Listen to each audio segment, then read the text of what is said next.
It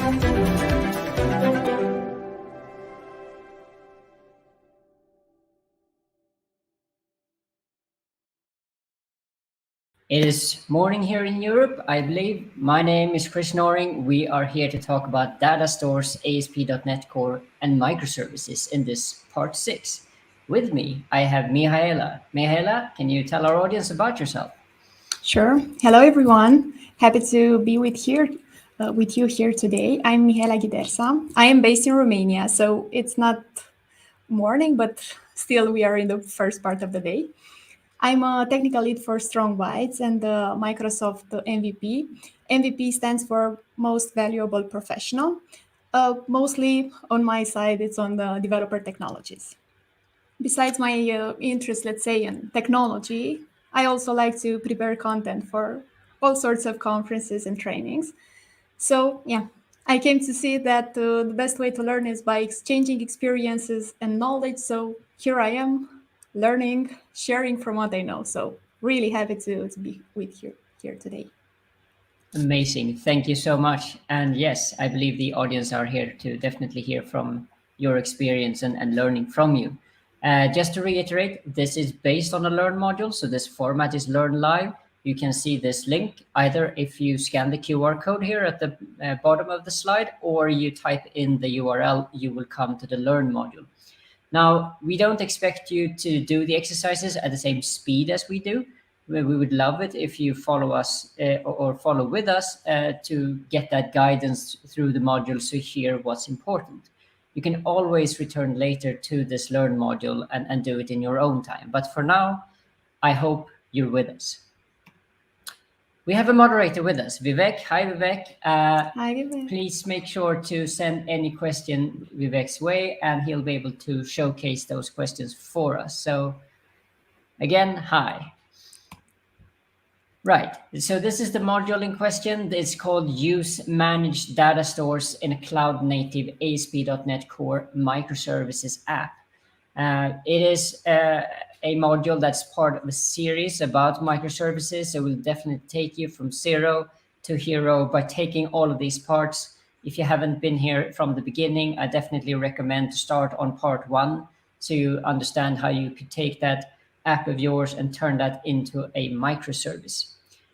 Again, with the QR codes, if you see any code on the screen, make sure that you scan it if you're interested in this content, or you type in the links to get to the module or a specific section that we want to showcase. Right, we do have some learning objectives for this module and for this presentation. Learning objectives, there are usually 3 to 4 of them. There are high-level things that we want you to remember. So if you're asleep for most of this presentation, this is the big gotchas. So first off, we have the fact that we will review fully managed data service offerings in Azure, meaning that we will show you the different databases and other data solutions we have chosen for this. And hopefully by the end of this presentation, you will understand why they are used and why they could be a good idea for your enterprise. Secondly, we will talk about how to provision a so-called Azure cache-redis. It is a managed version of Redis. It is a good idea to use in some cases, as you will hopefully see. Now, we will also look at how to provision an Azure Cosmos DB instance. It will be using the MongoDB API. So slight spoiler, we are starting in a place of MongoDB and we are slowly moving towards a direction of using Cosmos. Now, lastly, we will modify an existing microservices app, meaning that you will see code from an existing application. If you've been part of this series already, you know that we will deploy something, I wouldn't say big, but it definitely consists of a lot of microservices with a lot of interesting technical solutions. As part of that, we will do some modifications so you see what's going on. Now, as for introduction, you are a software developer. You're a software developer on an online retailer. You can see the online retail store here on the right storefront. You see that it seems to be selling a bunch of t-shirts. I know I have a ton of t-shirts with all of these imprints on it. I do not have the one for .NET, even though I'm actually wearing currently a .NET t-shirt that says .NET Forever with Visual Studio 2010. So fun anecdote, that's roughly when I started visiting meetups, and here I am at Microsoft. So quick route to Microsoft, start going to meetups, start going to user groups. It will get you there eventually, I promise. Yeah, about the storefront, you see that it's selling cups here with .NET, hoodies with .NET. So unless it's not clear, part of the solution we are using today is about .NET. So now you know that. If you're into Java, I hope you still stick with us to talk microservices. What we will be doing is to deploy a base version of the so-called eShop on containers, and it will be using AKS, Azure Kubernetes-service, so a cluster of Kubernetes. Within that cluster, we will host our application in many, many replicas. We will also create this, as I said before, the Azure Cache-redis instance. And we will also be creating an Azure Cosmos DB instance. And lastly, we will modify this application to use the services that we just mentioned. An important note, we will be using our own Azure credits as we go through this exercise. So make sure that you pay attention as I show you various cleanup commands, because I don't want you to spend a single Azure credit that you don't mean to spend. It's only what we're asking you to do is to go through these exercises, which should, in your own time, probably take you maximum an hour. So we're not talking about a deployment that's going to last for a very long time. But yes, do pay attention when I talk about the cleanup commands. All you need to do at the end of the day is to remove that resource group that everything depends on, and everything else will be deleted with it. So, Mia-Hela, can you tell our audience, please, microservices? What is that concept, in case our audience are not quite with us? Sure. Microservice, or maybe we can actually discuss about the microservices architecture. So basically, we are discussing an architectural pattern stating that your application is organized, as the name says, in small services. Each of these services is focused on a specific business functionality. And I'm pointing out on the business part because we are going to discuss a bit later. Well, while focusing on a specific business functionality, these services are being managed by an independent team. That's one of the great things about this approach. The healthiest way to think about defining microservice is to divide the monolith, if we're discussing about switching from a monolith to a microservices architecture, by considering, as I was specifying, the business domain. Then we can start on building small services in a structured way. This way, each microservice implements a specific end-to-end domain or business capability, and each can be deployed and developed independently. So one of the characteristics of this approach is the fact that, microservices are small, independent, and loosely coupled. And since we're discussing about small microservices, one question that I've seen a lot, I've encountered a lot, it's about, how small should they be? Can we discuss in terms of size, as into, just find the right approach, the right size? Well, you should try to make your microservices as small as possible, while avoiding too many dependencies with other services. But this shouldn't be your go-to. Just thinking I'm going to make them as small as possible shouldn't be your priority. So long story short, don't split a large application into services driven by the size. Organize them and decouple them based on business needs, while keeping them as loosely coupled as possible in order to result in an independent approach.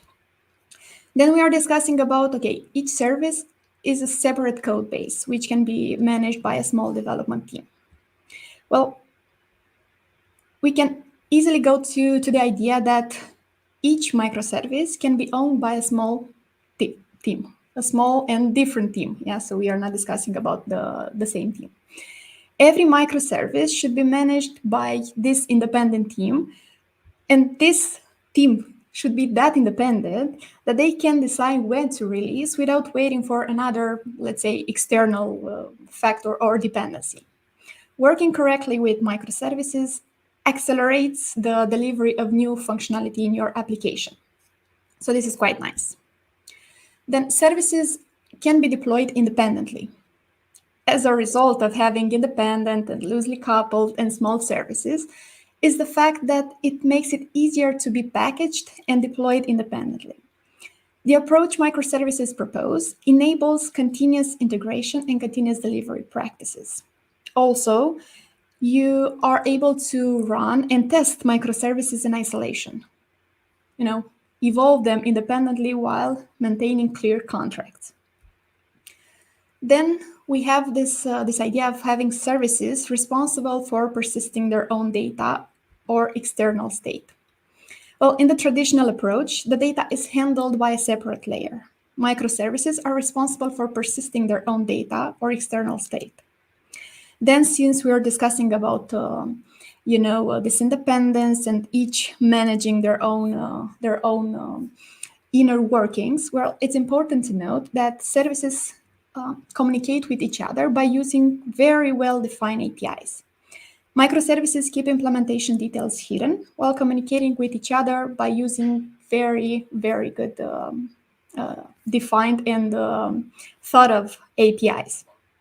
Last but not least, we are discussing about a polyglot programming, as in different teams don't need to share the same technology stack. You can have each team work independently with a different framework, different library.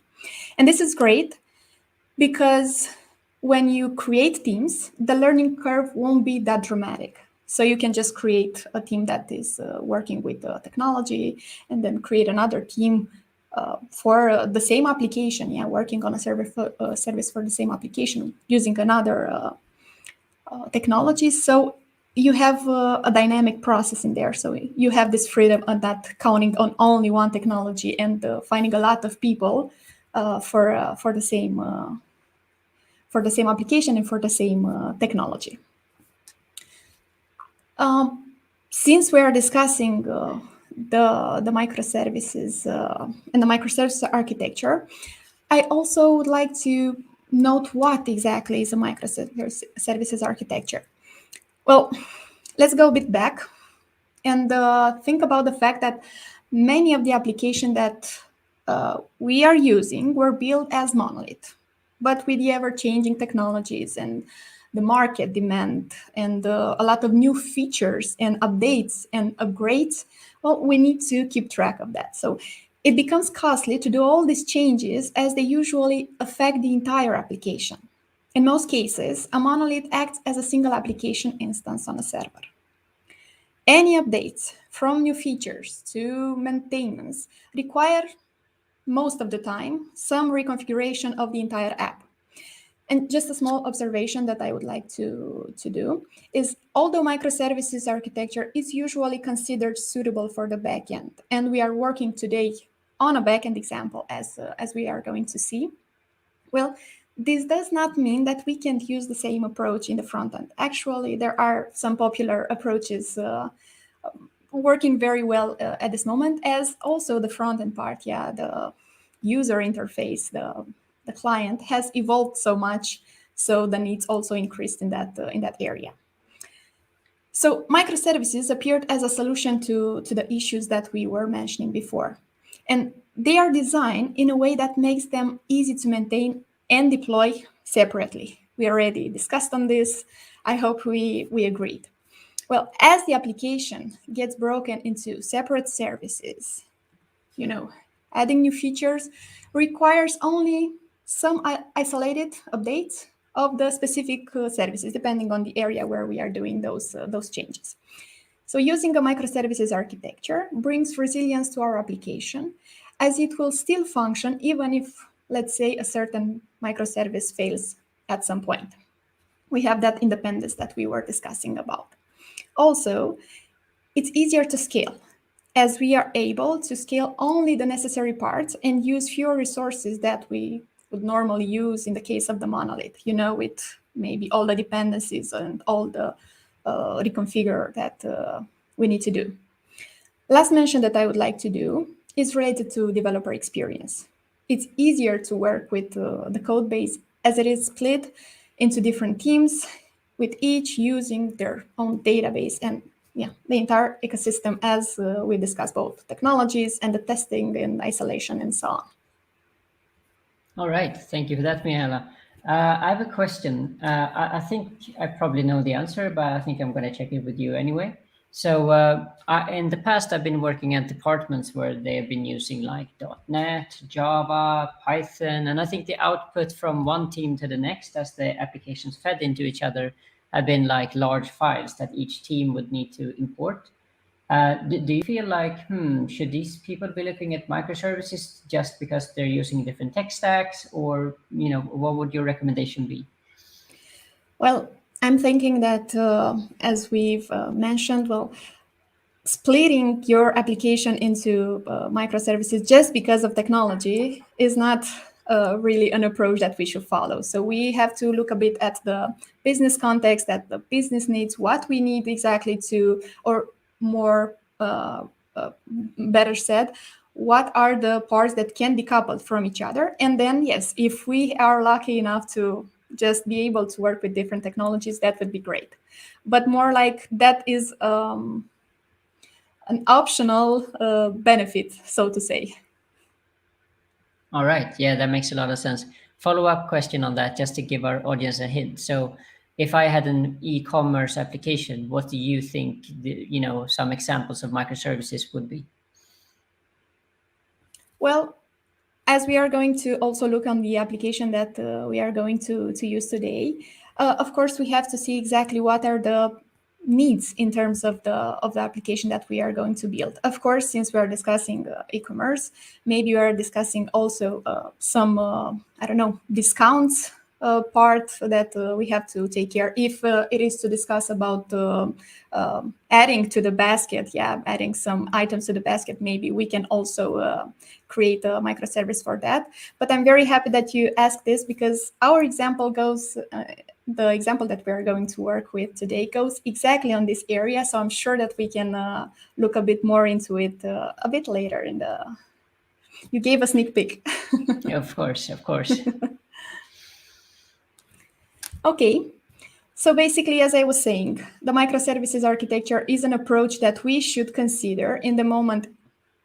We can do it from the beginning, of course, from the beginning of the life of an application, but also we can go from a monolith to a microservices architecture, while taking into consideration if we can decouple some services in there, if there is the need for that, because we might have applications that are straightforward and we don't need to add a lot of complexity, because it might become complexity in the moment that we are working with an with a small application, and we are trying to add a lot of specifications and details just to try to decouple them and use a lot of tools in order to be doing this. Okay. So we're going to switch topics a little bit, and not so much, but we're going to talk about something called container management. So let me just first tell you where we're at. Imagine that you wanted to create a container for your application, right? You might select a technology such as Docker.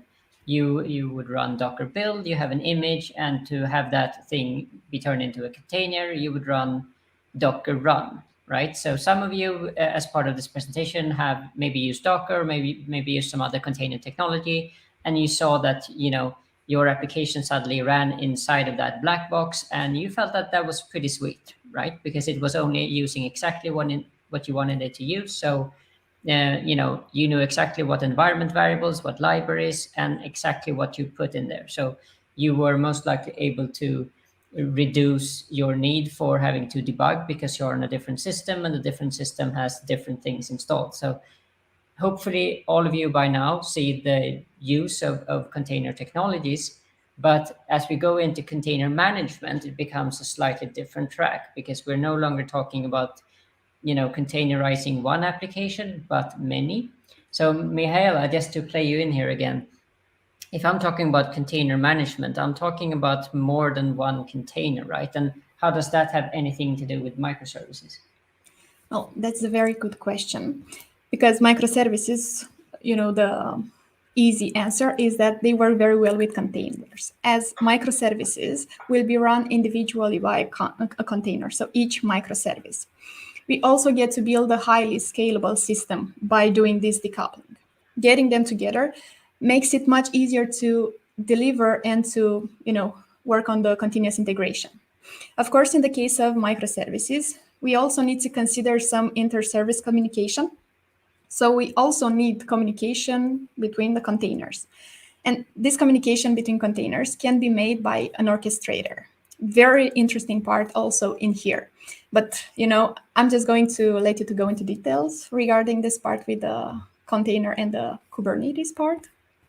All right, thank you. Yeah, okay. It sounds to me like, unless you're using some kind of container technology, microservices isn't going to happen, right? My first point here is container management. And this means that imagine that you have 10 different microservices, right? You have Dockerized those, they're up and running, and suddenly you realize, hey, for this to work, and I suddenly am on a Black Friday, it's a big discount, day, and suddenly I need 100 containers for all of these users to be able to meet them and make sure that they can still shop. Do I want to do that by myself? Probably not. I don't want to, instantiate all of these containers, which is called scaling up. And I definitely don't want to go from 100 to 10 containers to scale down. And just imagine that I need to do some kind of coding update, right? Because I might do coding updates or any kind of other update to the image itself. And suddenly I'm sitting there and it is so painful. And I think you all know where I'm hinting. Container management, you're not doing that manually. You have some kind of software, right? And when it comes to container orchestration here that Mia Helen mentioned, it's about getting more automatic, right? So with container orchestration, it's about automatically deploy things and manage things. I mean, the whole point is that containers shouldn't be a primitive that you really care about as a developer, right? You should be able to just define what you need, like, okay, if the load on the CPU is that many, make sure that we have yay many container instances. If we don't have that pressure, then scale down, right? But also that if there are any updates, we have an ability to go back online, do the changes and everything else. Now, part of this, some people never use Kubernetes for these things. They are content using Docker Swarm or some other option. Kubernetes is really like the grow up story to microservices, right? And to use any kind of configuration because it is planet size. So with Kubernetes, you get a lot of features. You get self-healing, meaning if a container or in this case a pod goes down, it has the ability to repair itself by creating a new pod and make sure that your application is always up and running. There's also this elastic and dynamic scaling, so it gives you as many application instances as you want. And there's also the concept of rolling updates. The whole point that I'm talking about is abstracting a lot of tasks that you don't have to do manually because it does it for you. And the way that you instruct Kubernetes is by authoring this YAML file. So by you saying, I need this many replicas, I need you to react in this way in certain situations, Kubernetes is there for you. And the only thing you need to focus on is to make sure that you tell it what you want. You don't talk about the how. So you're only saying, I want to make sure that at all times, I got 20 different instances of this application running globally or 2000. At that point, you are declarative. You're not telling Kubernetes how to do its job. Kubernetes is very good at it, but you are saying, this is my intention.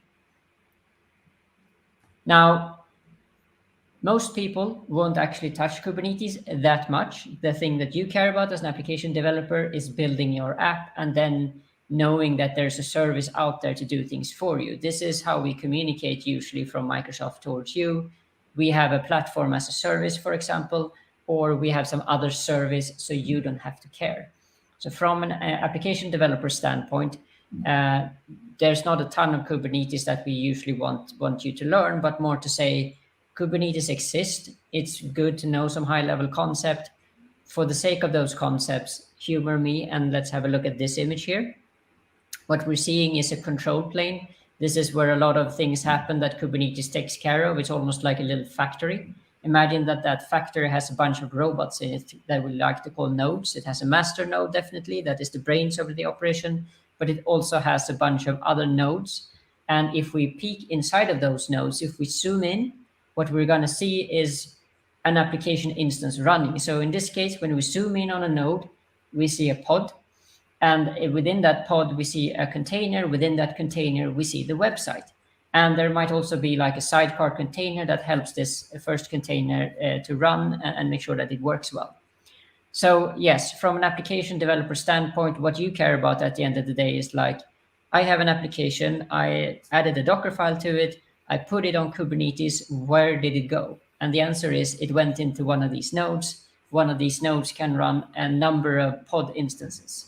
So yes, from an application developer standpoint, it's kind of good to know what happens with your things and that you have some kind of notion of how many instances do I want of my application? Do I want them to exist inside a certain region or all over the place? And how many roughly, right? Now, there are some toolings that we will talk about briefly inside of our exercises. It's kind of good if you know what those tools are. The first tools I want to introduce to you is a bit controversial in the way that you call it. I definitely hear people call this one kubectl because of the acronym. I've also heard the term kube control. I'm not about to start a religious war here to tell you, say this way or that way. Those are the two versions of this name.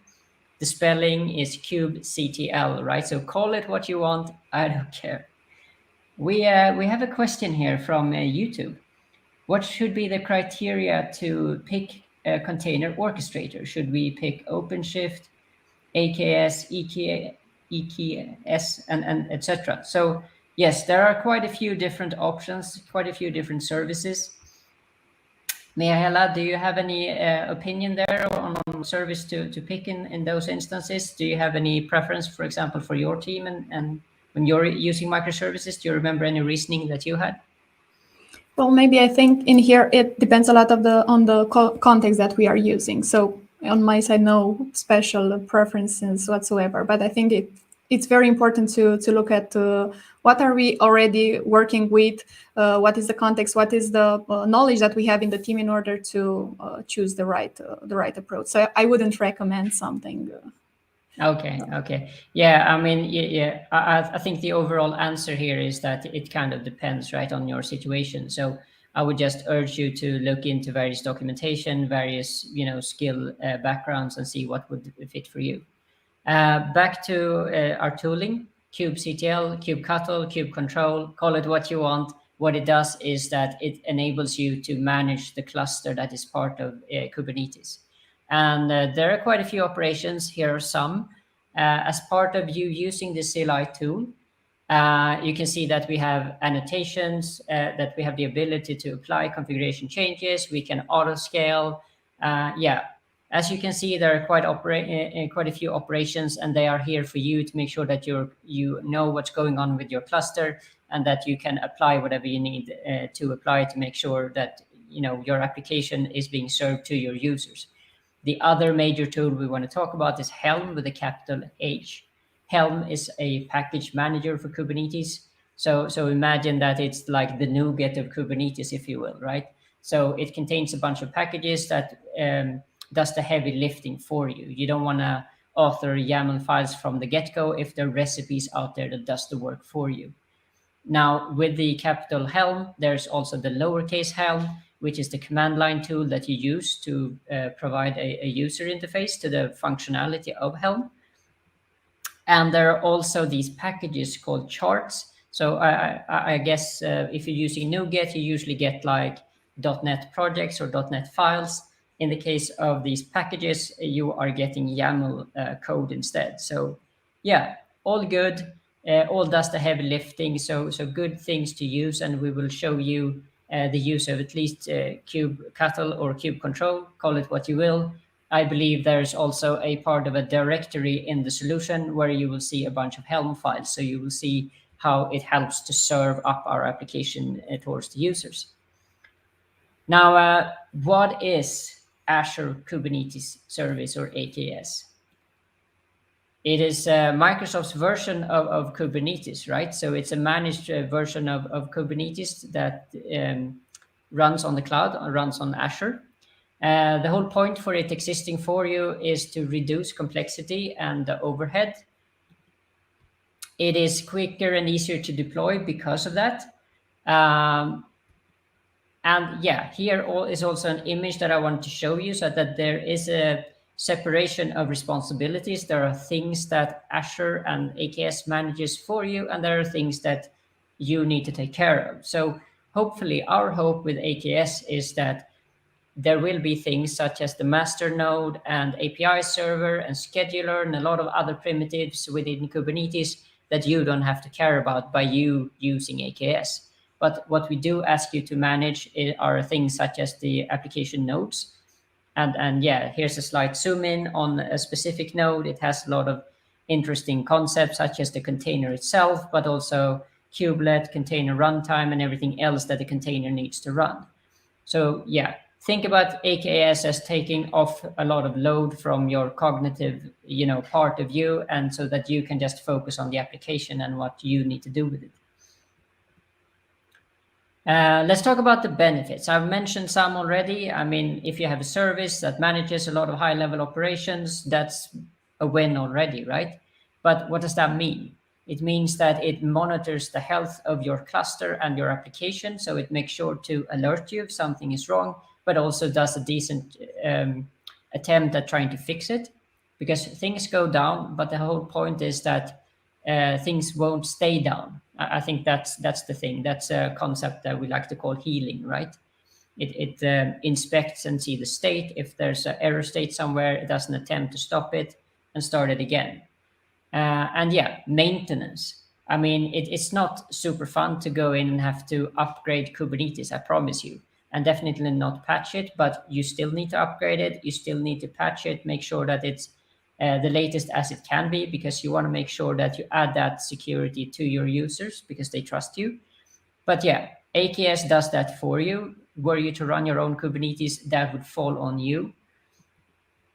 And yeah, AKS performs simple cluster scaling, and it enables master nodes to be fully managed by Microsoft. As I said before, the master node is the most important node that, well, is more like the brains of the operation.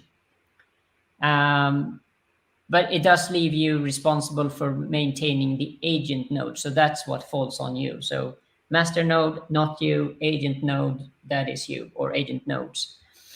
And yeah, AKS ensures that there are master nodes that is being freed up so that you can use them as part of your cluster. And you only pay for the running agent node. So there's a concept of you not paying when you shouldn't, right?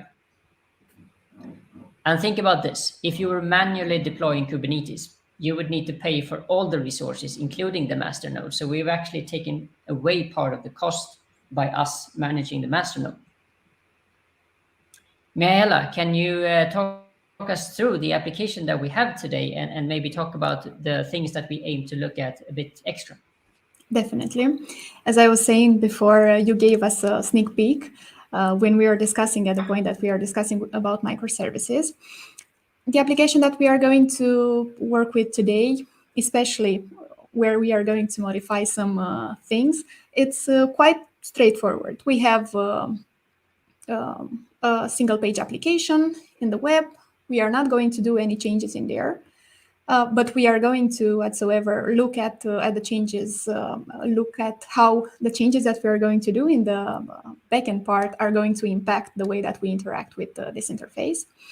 Then we have a middle layer, let's say that it's an API gateway and an HTTP aggregator. Of course, we are going to let them as they are. We are not going to touch that area either. But in the last part, or maybe this microservices area, we are going to make some changes.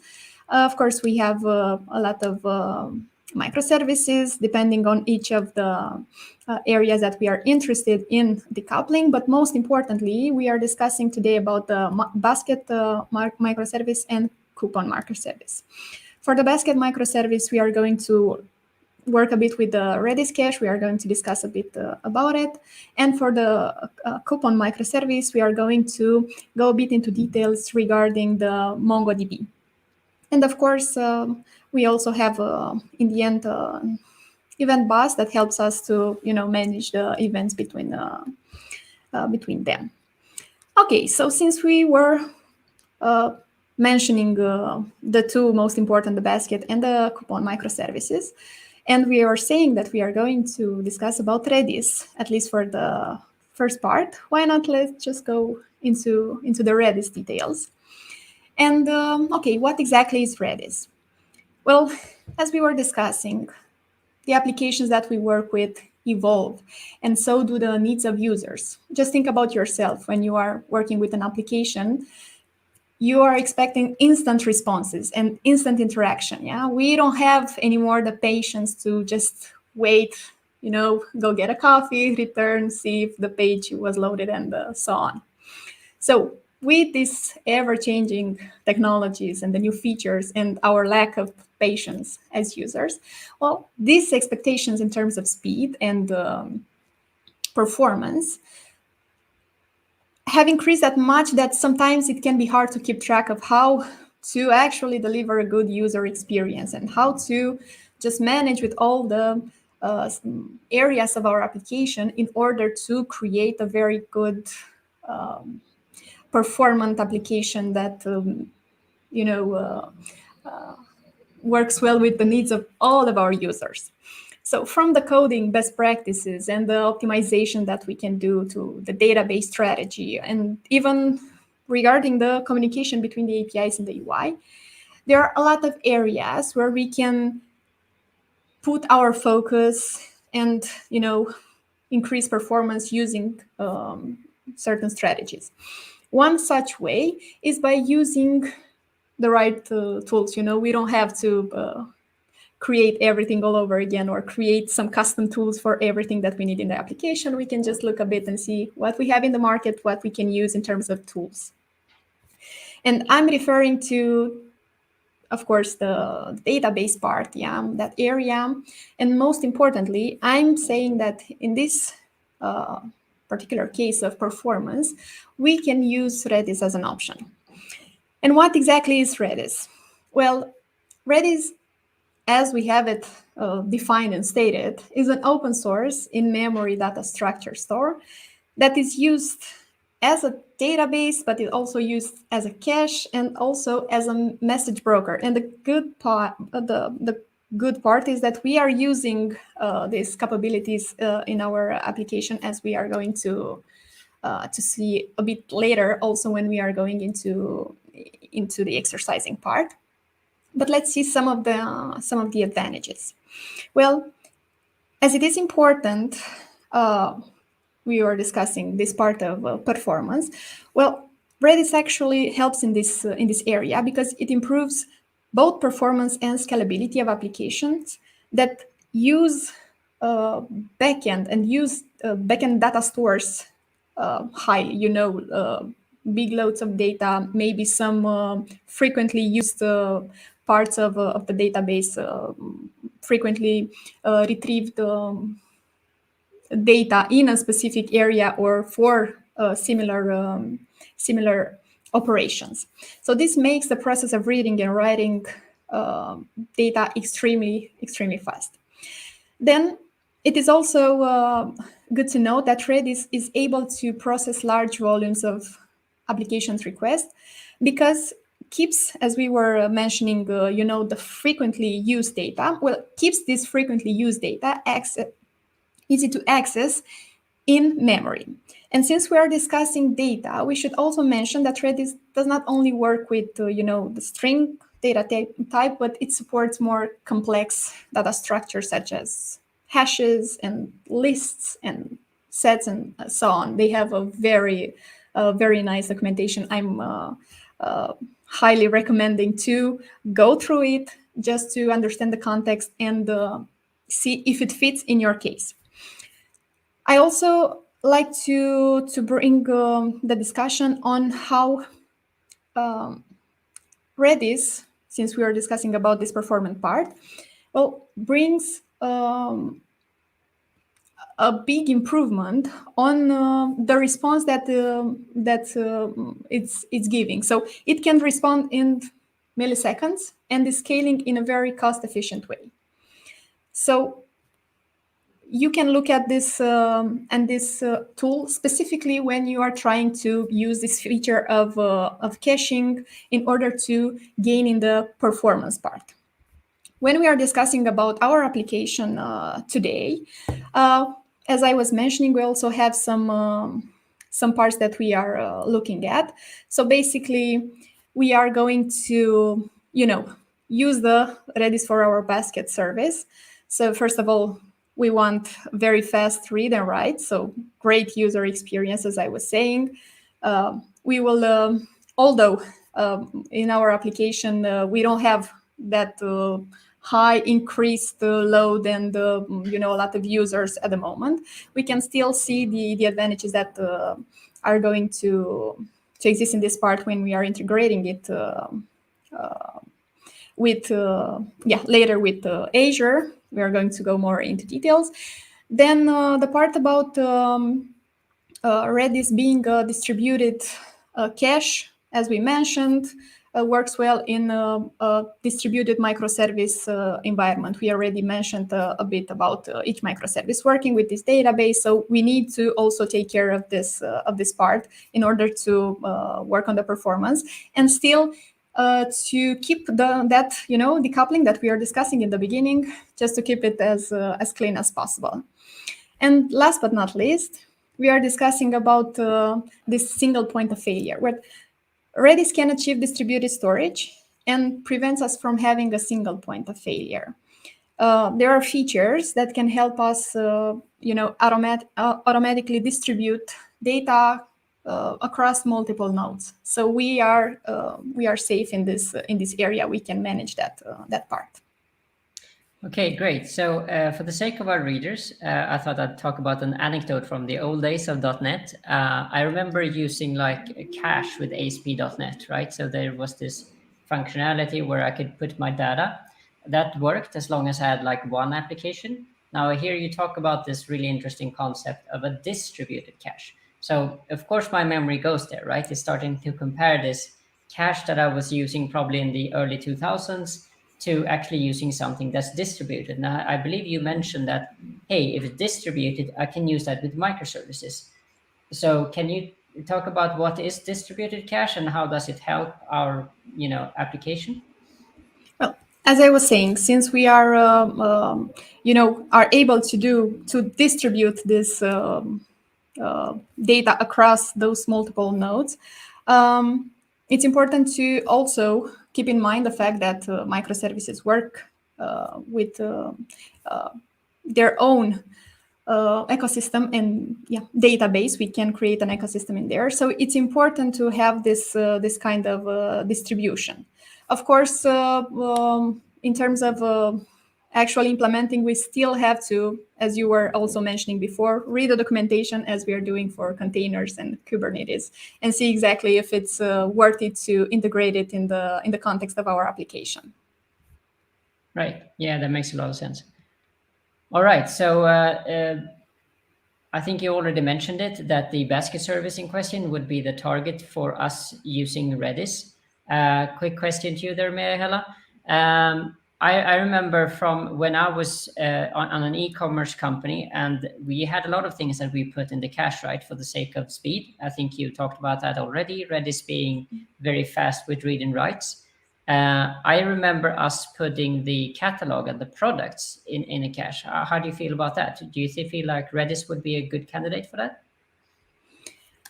All products, you mean? Yeah. So, I mean, I think our reasoning was like this. The products and the catalog didn't change that often, right? Could be days between, could be weeks between. So we thought to ourselves, what if the products that we're going to showcase on the website is being put in some kind of cache because we're not going to change them so often?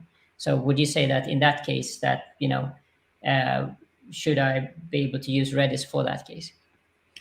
Well, from my perspective, I would also look if that area of the application is used as often as we need, because we might keep some data stored in there that the user does not really reach.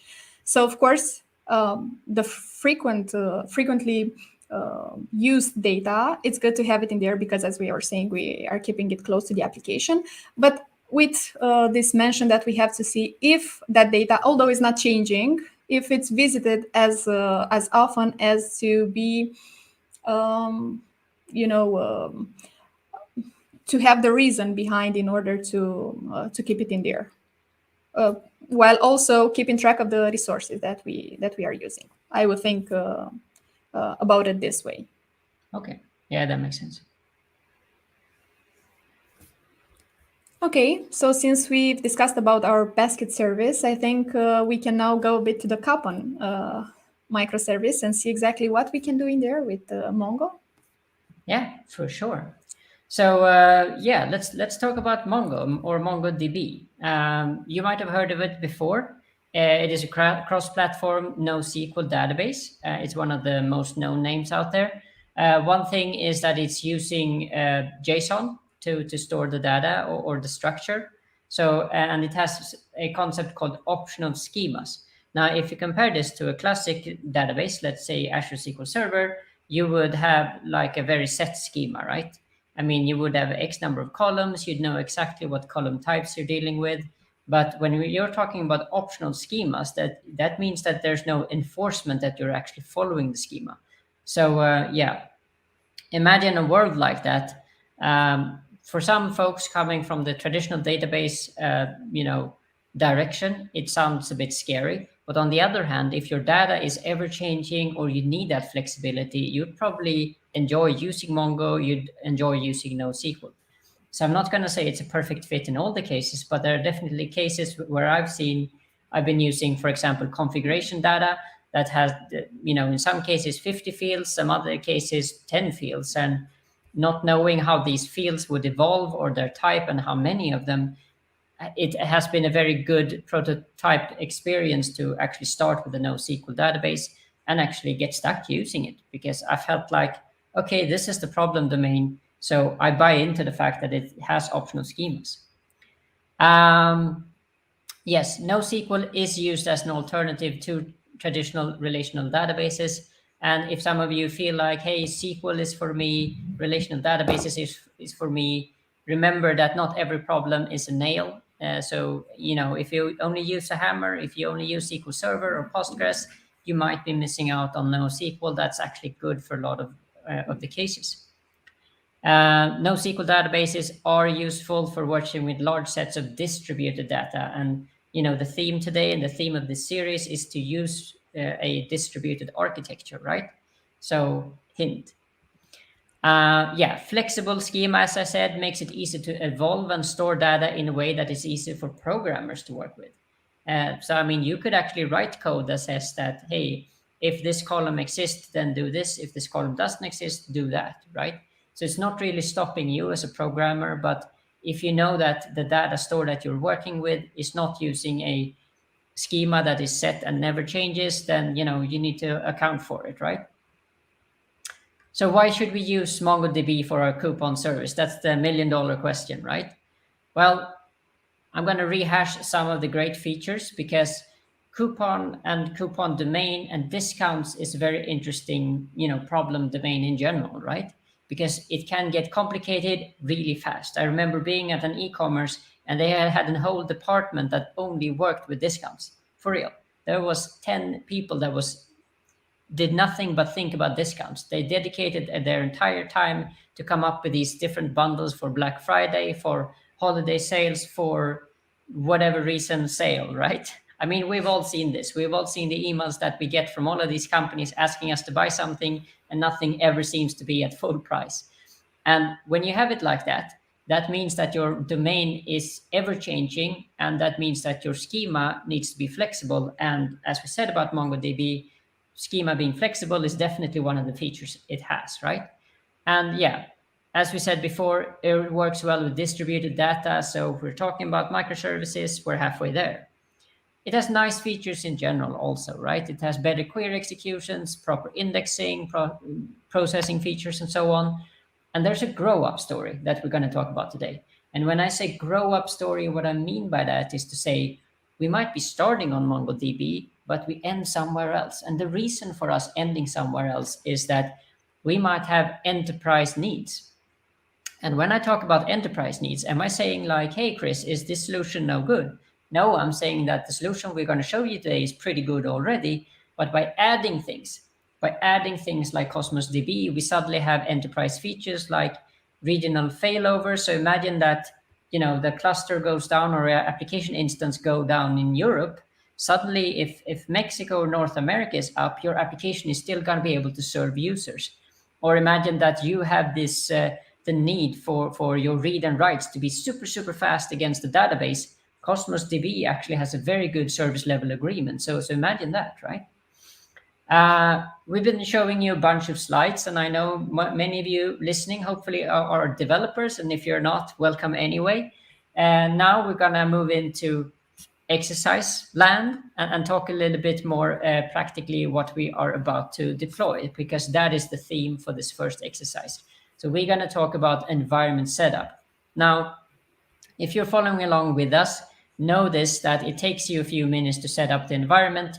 So as a good Swedish chef, we have already set up the environment, but we're going to take you through all the steps anyway, right?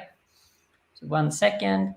And yeah, let's first have a look at this module. So here we're talking about the module in question, use managed data stores in a cloud-native ASP.NET Core microservices app.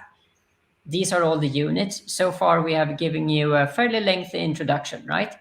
But we thought it was necessary for you to have all the proper context so you understand Redis this, Cosmos DB that, in what context, right?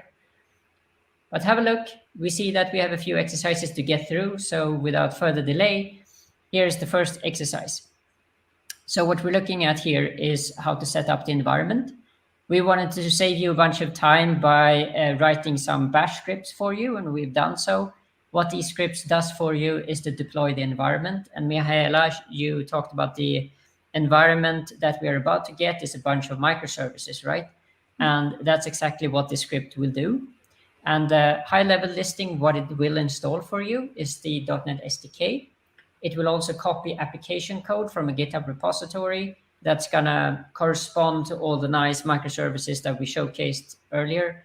It will provision Azure Kubernetes-service instance and also a container registry for your images, your container images. And it will also launch the Cloud Shell editor so you can view the code. Now, all the containers that it's building and creating, they are going to be deployed to your AKS instance, and you're going to have a application that's up and running, right? And also is a thing that you can expect. Once you've run all these steps, it will show you in the command line terminal, you will be able to see a bunch of IP addresses, and those will lead to your application running, a page where you can see the logs, and also a page where you can see the health of your services, because that's one thing you want to keep track of.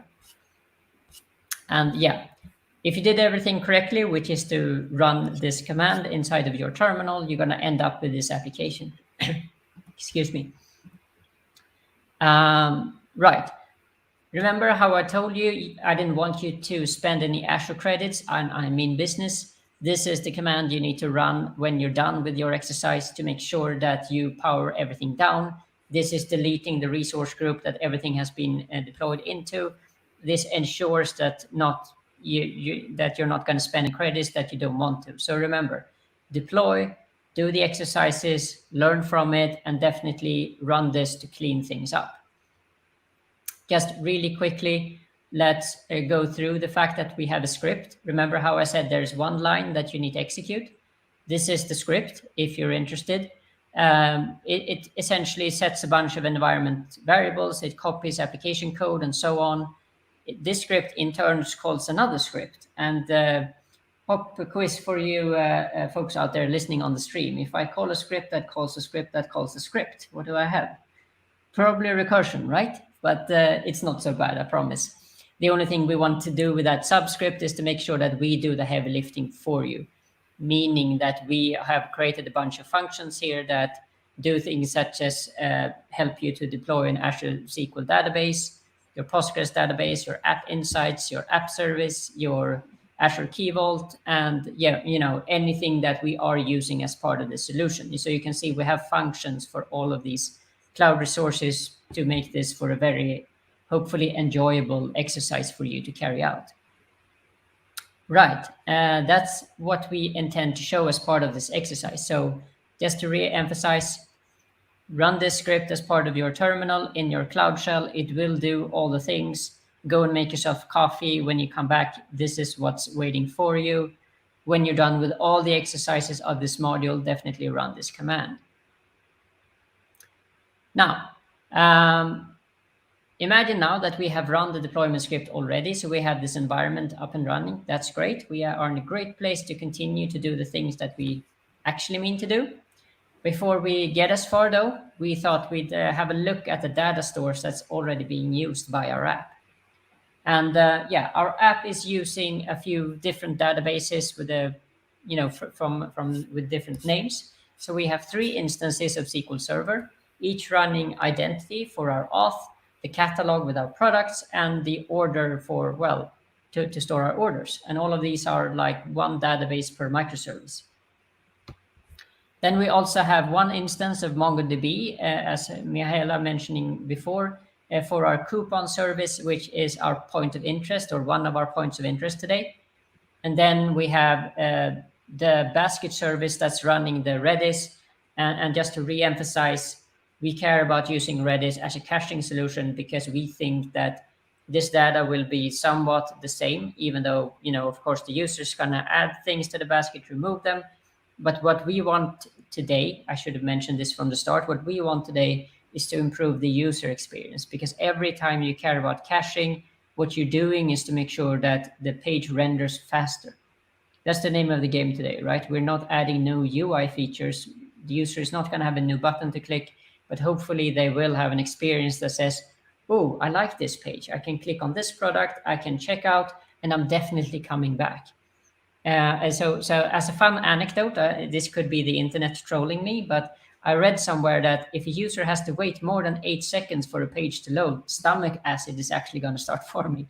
So what I'm trying to say by that as a fun piece of fact is to give you an understanding how much your user is in pain if they have to wait. Cache things if you can. Definitely measure if a page could render faster than it actually is. Do you actually need to show all that data, or could it load gradually? I want you to think about that. Yeah, Mihaela, can you take us through Azure Cache for Redis and what that is? Sure. Well, since we were discussing a bit before about Redis, I think it's safe to extend the discussion now to Azure Cache for Redis, right?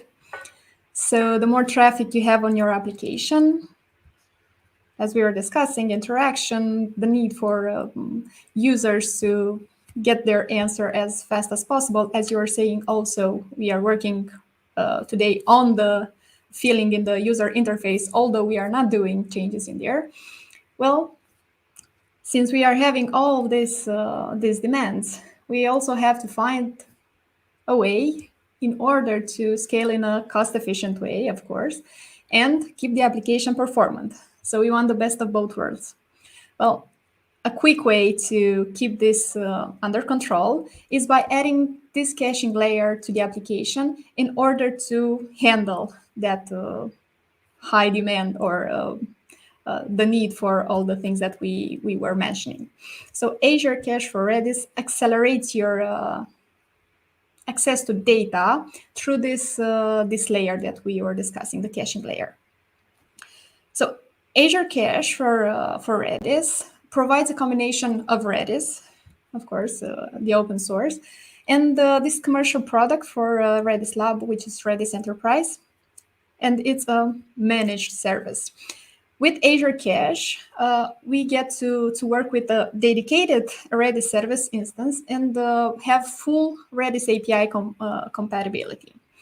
The service is operated by Microsoft, hosted on Azure, as the name also says, and is easy to use by any application within or outside Azure. So we are fine in this part. So with Azure Cache for Redis, we have this fast storage located in memory instead of being loaded from disk by a database. We were discussing about performance so much today, both in terms of Redis and Azure Cache for Redis. So I'll just have to repeat myself right now and say that the app performance is improved by taking advantages of this middle layer, so to say. And it's a great way to scale application without, reconsidering all your database structure and approach. So basically, it improves our application performance by increasing how responsive it is, and especially in terms of how responsive it is when we have an increased load of requests. Yeah, when we have to work with a big load of data, and maybe we are not having the possibility to use a lot of resources. So since we are discussing about resources and caching, it's good to mention that Azure Cache for Redis allows us to persist data stored in Redis. It's the ability to persist data that gives us a huge advantage over the stored in memory approach. We can, by using snapshots, to just back up the data. So if, let's say, something fails because we have this, this risk in every tool that we are going to ever use, so we have to take into consideration and do some risk management. If something fails whatsoever, we just have to load the data, so we should be fine. Data loss, though, it's possible, and it's important to note, it's possible if, let's say, something happens in the cache nodes, if one of them is down or something is happening in that part. Then we have the discussion about speed and that distributed cache that we are mentioning before. And it's safe to note that we can use Azure Cache for Redis to just work together with services like Azure SQL or Azure Cosmos DB, as we are going to, we are discussing about it today, because we are enable this data layer, so to say, and as I was saying, we have a lower cost, so a lower need for resources, but then we can still keep the advantages in the performance part. So we will also go a bit into more details when we are going to discuss also the Azure Cosmos DB on this relationship more precisely. Then we have this communication between services as a message broker. So basically, how does it do that for us? Where Azure Cache for Redis, it supports this managing system with the publish subscribe approach. And as you might have seen in our application, some mention about the signal error. Well, Redis uses, for example, this publish subscription feature to forward messages to other servers. So you will see that we also have the signal error integrated into the application.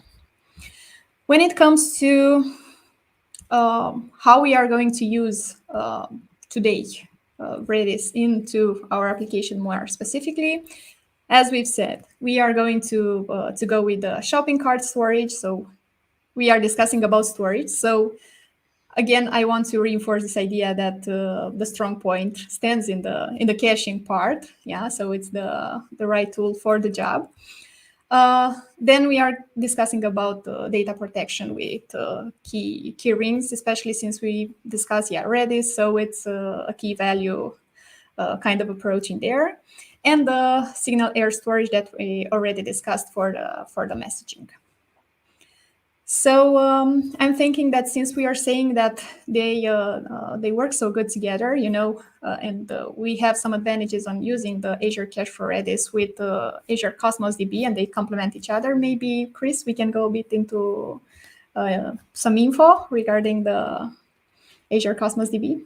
Yeah, for sure. Thank you. Right. So far we've been talking about, okay, we have Redis as part of our solution, and we moved from Redis to a more managed version of Redis in Azure, right? So we're talking about the grow up story and using more enterprise features. It's the same thing with Cosmos DB. We are starting in the place of MongoDB, which is great because we've managed to identify a good use case for NoSQL. But now we're saying, well, let's have a look at Cosmos DB. So why are we looking at Cosmos DB? Well, Cosmos DB is a globally distributed multi-model database service. That means that you can use a variety of different APIs towards Cosmos. It's not only for storing databases in the traditional sense of, here I got collections, here I got data inside of my collections, but it could also use to, for example, minimization problems, and there are a lot of other different APIs towards Cosmos that you can leverage. But for the sake of this e-commerce application, the main concepts that you need to know about when it comes to Cosmos is that it's using a document store, it is key value, and as I said, you can use it for graphs as well. So imagine that you, for example, want to ship an item and you want to know via which inventory should I go by. Like imagine that you have a factory with things in it in like China, in Europe, and maybe in Africa, and you know that the person ordering the thing is situated in US, but you don't have a storage in US. At that point, we could use Cosmos to actually work with some kind of graph algorithm, right? So as I said, it's multimodal as well. Now, Cosmos is about, ultimately Cosmos is about throughput, right? And the fact that we have an SLA, I think I mentioned that before, service level agreement, meaning that we guarantee that the reads and the writes are going to be at a certain speed. And also the fact that you can easily scale Cosmos to work in all the regions that, Azure lives in. So you never have to worry about, will my database be super slow because it's running from, maybe from Sweden, right, where I'm born, and your users are in South America. No, we can actually have Cosmos be super fast if you are serving your users from Brazil, for example. Now, we have come to the part where we are about to verify the deployment and test the app. So we're going to go into our exercises once again. See here, we were on the first exercise, right? So we will quickly jump into the second one. And as part of this exercise, we will make sure that the deployment command that we already run before actually created something for us. So one thing we want to do is to pop open our Cloud Shell, or it should have been opened up for us. One thing I just want to mention before moving over to Mihaela is that there are some URLs that should be up and running. And you can find out what those URLs are if they are not being displayed by looking into this deployment URLs file. But Mihaela, over to you and your Cloud Shell so we can see what we have, right? Okay, so let's play a bit with the Cloud Shell. So basically, we did the first part. We can see the result. We have in here a structure of folders that we are going to approach later. But for now, we are, I'm sure, eager and curious to just see if the result is what we've expected, as in if the application works, maybe if we can do some checks in order to see what is the status on our services and so on. So for this, as Chris was showing, we have this command that will give us as an example. Let me increase this in order to make it more visible. We can have this places where we can see exactly what on one side, and the ones that interest us the most. The general application status, as I was mentioning, but also the interface with which we are going to work with, and we are going to test that everything is working properly.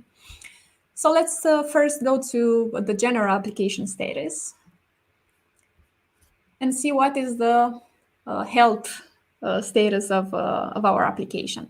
Well, lucky us, we have all the services green, so everything works just fine. But there are also cases where, as we are going to do some changes in some of our areas, as we discussed, on the basket microservice and on the coupon microservice, well, you will see that you won't have the green status as soon as possible, but you have to wait a bit.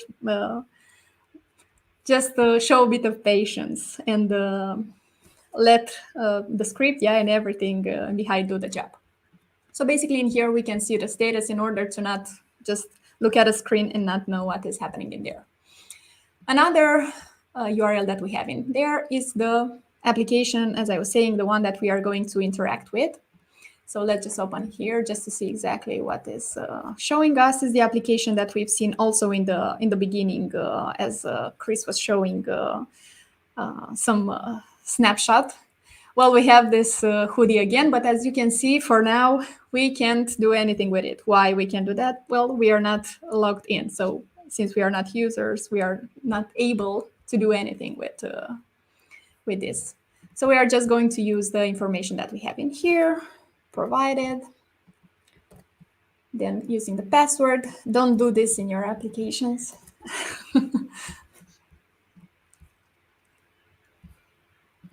And now, as we can see, not for now, as we can see, we can just add to our basket the item, and we have it in the shopping bag, and we can check it out. Okay, so everything seems to be working just fine for the moment. We've checked both the status of our services and also the application. We've seen a bit what is the flow, but I would like to look a bit on the structure of folders that we have. So basically, I'm just going to make this smaller and go through the structure. So basically, we have two main areas. We have the deploy part, where you are going to see that we have our scripts with some of the scripts that we're going to also work a bit later. The most important ones, let's say, are these ones, as we are going to run them explicitly. We'll look in a moment. Then we have this structure of folders.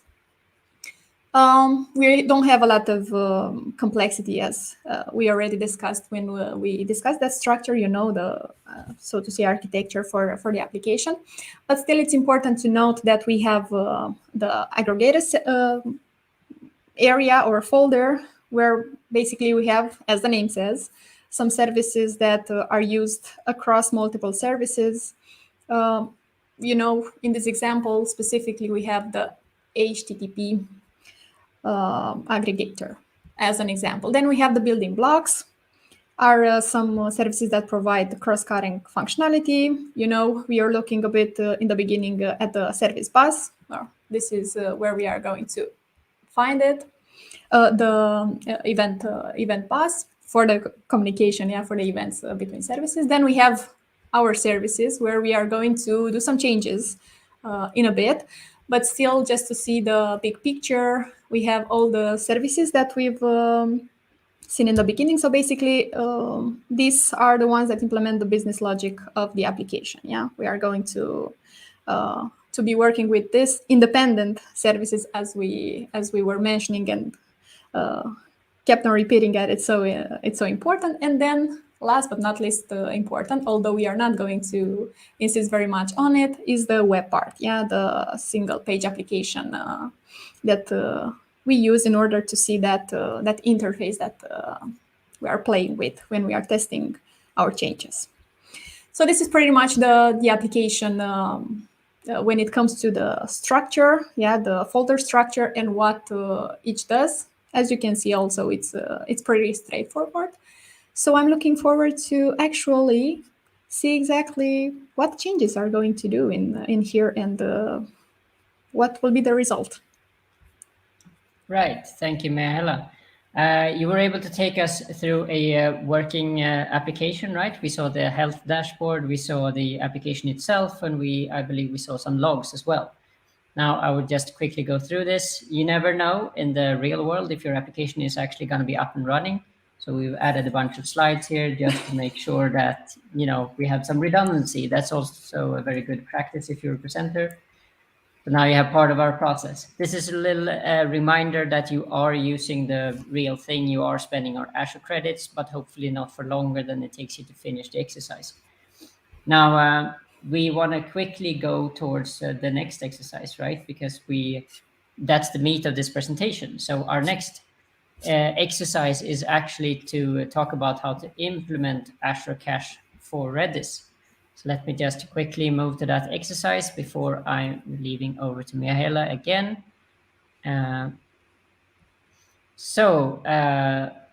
As part of implementing Azure Cache for Redis, it all starts with us provisioning something. So Mihaela, over to you and your Cloud Shell. Can you take us through what we need to provision and how we need to configure?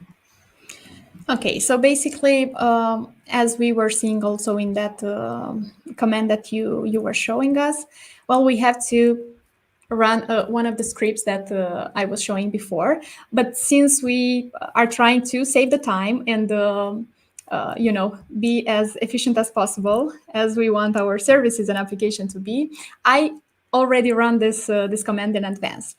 What I can say about it is the fact that after we run this command, the most important maybe part about it is the fact that we are going to receive a connection string.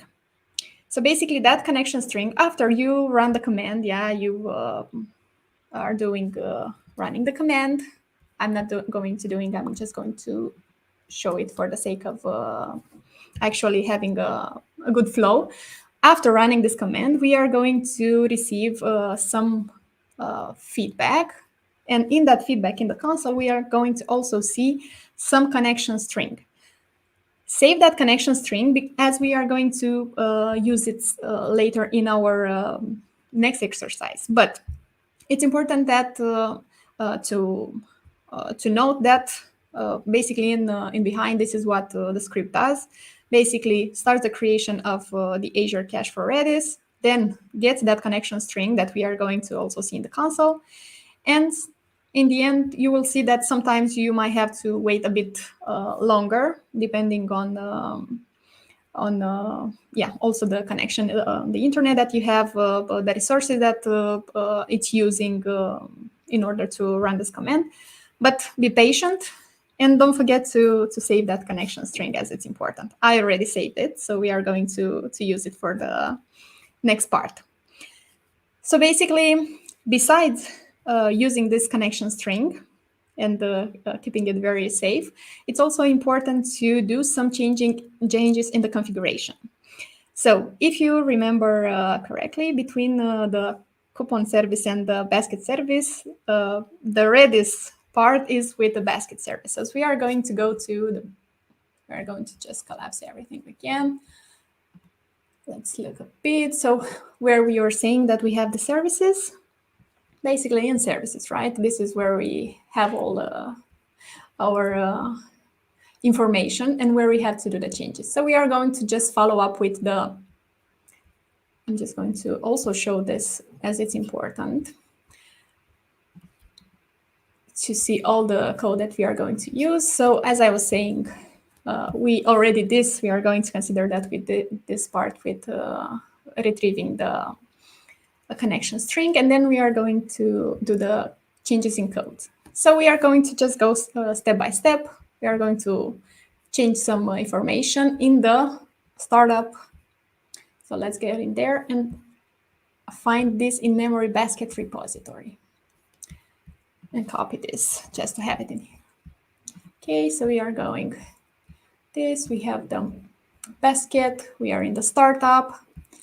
So we are going to find that. Yeah, so we have this in-memory basket repository. It's very nice because we already have some comments here and there in order to help us. So it's pretty easy. So we are just replacing our in-memory and we're using the Redis one instead, right? That's the change. Yes, yes. So we are going from the in-memory part to the Redis part. So as simple as that for this part. Basically, please. Yeah. Yeah, so there's some more things, right? So now we did a code change to make sure that we're using the actual implementation, but there's some configuration aspects that we need to change as well, right? Yes. Next, we are going to go to actually adding some more code, as we are going to discuss what this code does. So let's just search for it. Yeah. So in here, we are going to add this command. It's not that friendly as it's not really configured, but we can make it look pretty. So what exactly we are doing in here is setting the connection string for the Azure Redis cache that we were discussing. So basically using this instance in the service configuration and having access to this. Okay. And the last step of this in actually changing the code is adding a health check code. So let's see exactly. We are going to again search by the command.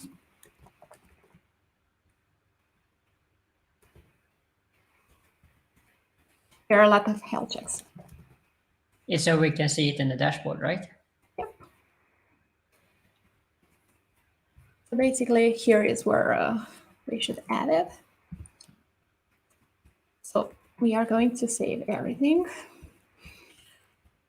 And at this moment, yes, we are using this this configuration related to the Azure Cache-redis, but there is something that we did not do yet, although we insisted so much that it's important. What is that? What is that?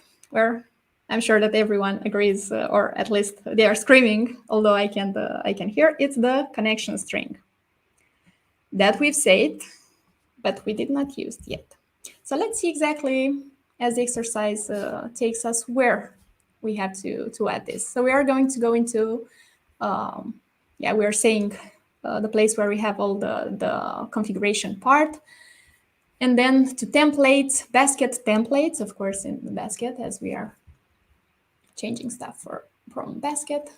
So a little heads up, everyone who listens to this stream, make sure you don't do this for real. This is for the sake of the exercise. We should never expose secret like this in a config file. But yeah, please carry on, Mihaela. But just so everyone is aware that's looking at this right now, we are pasting things right into a config file. You should be using a service such as Key Vaults to, make sure that your secrets are neatly tucked in there, right? Yep. This is only, let's say, a demo. Don't do this in your production environment. So we are just saving that. We add the connection string in the configuration. And then what we have to do is just to check exactly to see what is the result of what we've just done. So basically, we are going to go with all the whole flow that we are going to use for this. Is we are going to start with that startup part. Let's go again back to it quickly. Okay, so we have the startup. And then in here, we are going to look a bit in the, doing the configuration for the basket settings, adding that configuration that we've just added. Then we are going to go as we've changed. If you remember, we've changed the in-memory with the Reddit basket repository. So we are going to also go in there. We added the code for the connection multiplexer.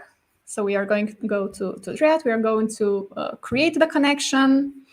And in the last instance, we are going back to the startup where we started. And that health check part that we did, well, we are going through that also, taking the connection string and after that, just redeploying our application.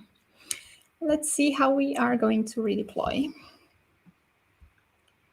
Yeah, so an important realization is that the fact that we are doing code changes, right? So we need to rebuild the image and we need to redeploy it towards AKS. And we are slightly pressed for time in this presentation. So we appreciate all of you. But what we wanted to show was the big exercise that has the most code changes, the most configuration changes, just so you're aware that if you change code, you need to rebuild the image and you need to redeploy it towards AKS. So basically, 1 second. We are just going to run this. But it might take a while. So I'm encouraging everyone to just follow with the exercise. So after we are doing this building and publishing of the new image, as Chris was mentioning, we're going to, redeploy the updated basket service just to have the latest changes. And then we can go into the application and see that it works correctly. Of course, also after checking the services and the status. So don't rush. Great, Mihaela. Thank you. Because of the time we're currently at, I thought I'd show the, so back to my screen, please, Laurent. I thought I'd quickly show the last exercise, just taking a few seconds to talk about what that is about. So far, we said we did a grow up story. We replaced Redis with a managed version in the cloud. And in this exercise, we're talking about taking MongoDB and replacing that with Azure Cosmos DB. One of the first things we need to do is to provision Cosmos DB, but we also need to remove MongoDB from the cluster. So that's one of the operations we need to do. So remember, if you stop using a service, you stop using a data store, you need to make sure that you instruct AKS to do so, because otherwise it will just keep spending credits, right? And in comparison to the Redis case, in this case, we only need to do a configuration change. We don't need to do any code changes. So what we're doing here is to wait for this first initial script that provisions Cosmos DB to, just like the last exercise, to spit out the connection string that we're going to use within our config map and set it here. But again, fair word of warning, don't do this in a real scenario. Definitely rely on Azure Key Vault, right? And no code changes, so no rebuild of the image, so we just redeploy the coupon service. And after you do all of that, you should be using Cosmos DB instead. The whole point of this replacement is to just add the enterprise features. Cosmos DB speaks MongoDB API, so you don't need to worry about things breaking. Now, just to sum things up, we are 3 minutes left. We have seen today how we could implement Azure Cache for Redis. Great. And by implementing it on the basket service, we make sure we add those enterprise features. So we're just going to quickly go through all of these slides here. And I don't think we have time for questions, but definitely review those in your own time to make sure that you understand what is the difference between Redis and what is the difference towards different databases. So in this case, the correct answer was Redis, because we talk about caching solution, right? We're not talking about databases. I've already showed you the Azure Cosmos DB exercise. You were taken through provisioning a Cosmos DB resource in this case, and we just went into our config map YAML file, and we had it point towards the connection string, and we also removed the use of MongoDB. We don't want those services to be used on and cost money for us. So we need to take that away from the cluster. I don't think we will have time for this knowledge check either, but what we wanted to say to you is go through these knowledge checks, make sure that you understand why something is the correct answer. And in this case, because we're talking about NoSQL, Cosmos DB would be the correct answer to use as the Azure service that we have that's able to take your MongoDB and have a grow up story. Now, just quickly go through the end. So in summary, we've been able to review a big microservice application using a bunch of different services. We did provision Azure Cache for Redis to replace that with the Redis instance. We did also provision an Azure Cosmos DB instance to replace our existing MongoDB. And lastly, we modified an existing microservice app to use the managed data services. So hopefully you understand that this was all about the user experience and making it as fast as humanly possible. So thank you from myself, thank you from Chris, and thank you from Mihaela in Romania. And I hope you thought that this was a good presentation that inspires you to do what's best for your users. Thank you. Thank you all for listening.